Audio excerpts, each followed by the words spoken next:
Hi friends, welcome to my channel. இன்றைக்கி நம்ம சேனலில் என்ன பார்க்க போகிறோன்னா, ஒரு ஹெல்த்தியான ஈவினிங் ஸ்நாக்ஸ் தாங்க பார்க்க போகிறோம். என்னன்னு பார்த்தீங்கன்னா, பனானா வச்சு பேன் கேக்கு தாங்க பண்ண போகிறோம். வாங்க எப்படி செய்கிறதுன்னு வீடியோக்குள்ளே போய் பார்க்கலாங்க. பாப்பா ஸ்கூல்லேருந்து வந்த உடனே அம்மா ஏதாவது ஸ்நாக்ஸ் செஞ்சு கொடுமான்னு கேட்டாங்க.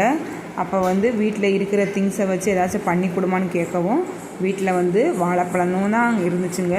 அந்த வாழைப்பழத்தை வச்சு ஒரு ஸ்நாக்ஸ் பண்ணலான்ட்டு தான் 2 நல்லா கனிஞ்ச வாழைப்பழமாக எடுத்துக்கிட்டு ஒரு கப் கோதுமை மாவுங்க, தேவையான அளவு பால் அண்டு தேவையான அளவு நாட்டு சர்க்கரையை போட்டு நம்ம நல்லா மிக்சியில் அடித்து எடுத்துக்கலாங்க.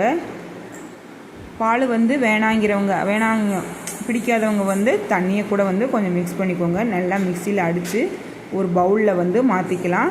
அடுத்து இது ஸ்வீட்டுங்கிறதுனால கொஞ்சம் லைட்டாக உப்பு போட்டுக்கிட்டால் போதுங்க.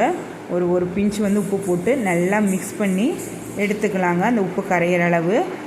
அடுத்து பார்த்திங்கன்னா, அடுப்பில் ஒரு தோசைக்கல்லை வச்சு நல்லா தோசைக்கல் காஞ்ச பிறகு எண்ணெயோ நெய்யோ ஊற்றி அப்புறம் பேன் கேக் மாதிரி பண்ணிக்கலாங்க. என்கிட்ட நெய் இல்லை, அதனால் நான் எண்ணெய் தான் ஊற்றிருக்கேன். கொஞ்சம் அதிகமாகவே எண்ணெய் ஊற்றிக்கோங்க. அடுத்து தோசைக்கல்லில் சின்னதாக ஒரு ஊத்தாப்பு மாதிரி லைட்டாக போட்டு 2 சைடும் சிம்மில் வச்சு நல்லா வேக வச்சு எடுத்தீங்கன்னா சுவையான பனானா பேன் கேக் ரெடி ஆயிருங்க. பாப்பாவுக்கும் கொடுத்துட்டேன், சாப்பிட்டு சூப்பராக இருக்குன்னா.